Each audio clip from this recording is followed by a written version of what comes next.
En el Perú, las leyes han estado envueltas en distintas controversias y polémicas, debido a las decisiones tomadas por el gobierno, como en casos que nunca fueron resueltos del todo, lo que generó que el pueblo peruano dudara del funcionamiento legal del país, sin dejar de lado que incluso dictaminaron sentencias por delitos que aún no eran casos cerrados, como el caso de Jorge Villanueva Torres, quien al inicio era conocido como el delincuente afroperuano alias el Negro Torpedo, debido a los robos que realizó en distintos lugares de Lima, especialmente en Barranco, motivo por el cual era conocido en ciertas comisarías y ya había estado en prisión en repetidas ocasiones. Hasta que el 7 de septiembre de 1954, dos jóvenes estudiantes que iban caminando por la quebrada de Armendáriz encontraron el cuerpo sin vida del menor Julio Hidalgo Zavala, un niño de 3 años quien desapareció de la vista de sus padres. Tras el encuentro del cadáver, los padres declararon a la prensa que querían justicia para su hijo y encontrar al culpable. Ante el terrible suceso, apareció un supuesto testigo, Ulderico Salazar, un vendedor de turrones que trabajaba en la misma cuadra donde vivía el pequeño Julio.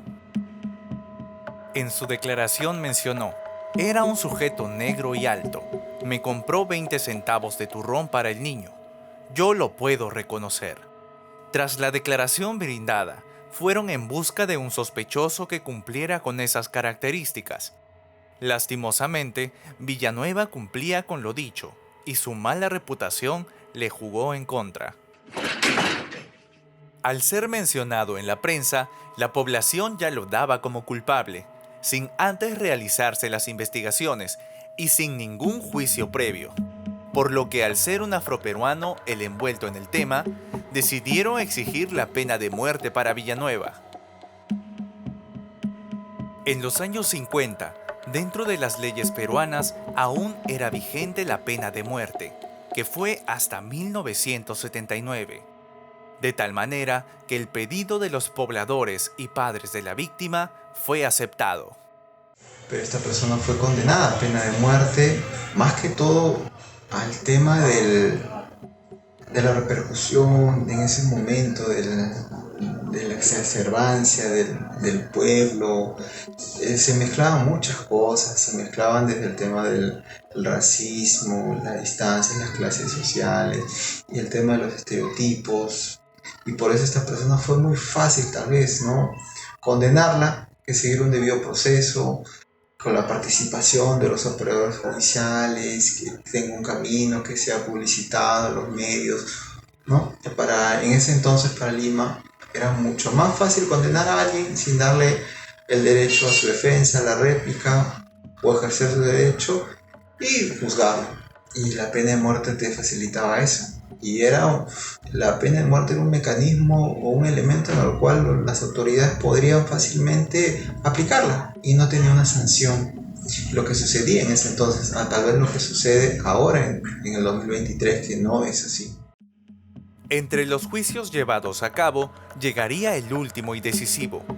El 9 de diciembre de 1957, Jorge Villanueva fue declarado culpable por el juez Carlos Carranza Luna del crimen en el que estuvo presuntamente involucrado, el cual partía desde el secuestro hasta el asesinato de Julio Hidalgo.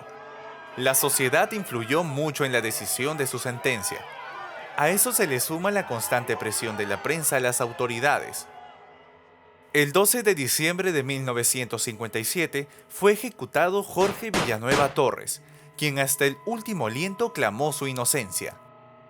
Después de 3 disparos en el pecho y un tiro de gracia en la sien, comunicaron su muerte a las 5:40 de la madrugada. A las afueras de la penitenciaría se encontraba una gran cantidad de personas curiosas, pero solo 67 personas, incluyendo a la prensa, presenciaron la terrible escena de muerte. Sin embargo, este caso no se quedaría ahí. En 2004, Víctor Maurtua, médico forense que dirigía la morgue central, propuso una nueva explicación para la muerte del niño Julio Hidalgo. Maurtua dijo que el proceso se basó en una prueba médico-legal manipulada, dirigida a encubrir la incapacidad de los funcionarios. El médico implicado que asistió a la ejecución de Villanueva esperó casi medio siglo antes de revelar su investigación. Concluyó que el menor había sido atropellado por un coche y posteriormente falleció, por lo que el monstruo de Armendáriz pagó una condena que no le pertenecía.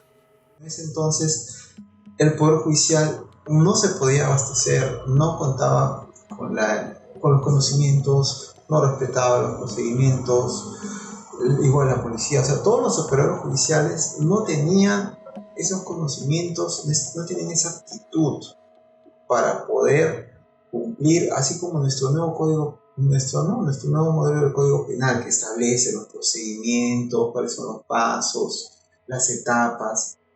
Antes no tenías un plazo, te investigaban y podía durar años y años, ¿no? Y lo que pasó con el monstruo de Armendáriz en ese entonces fue que esta persona no tuvo una buena investigación. Si no tuvo una buena investigación, ¿cómo fue juzgado, procesado y sentenciado?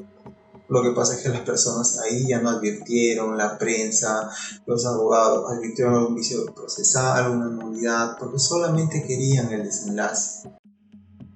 Por otro lado, Ulderico Salazar, quien fue el testigo clave del caso para sentenciar a Villanueva, estuvo en conflicto varias veces durante el juicio, porque Salazar se contradijo más de 30 veces en el proceso. Esto ha llevado a muchos a creer que hizo tales acusaciones a cambio de alguna recompensa. Un testigo no es general, debemos precisarlo, si es un testigo de oídas, de escucha, un testigo presencial o solo un testigo que escuchó a través de otra persona.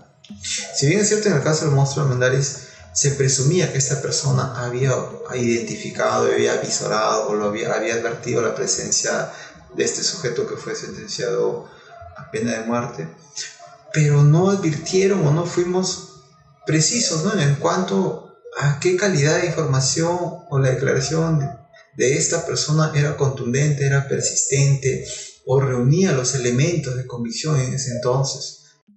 Sin duda se evidencia una mala investigación policial, mucha presión social y una injusticia a Jorge Villanueva Torres, más conocido como el monstruo de Armendáriz, motivo por el cual este caso es muy recordado en nuestro país, sobre todo porque se ve reflejado el racismo y clasismo de la sociedad en esa época, quedando como perjudicado una persona inocente.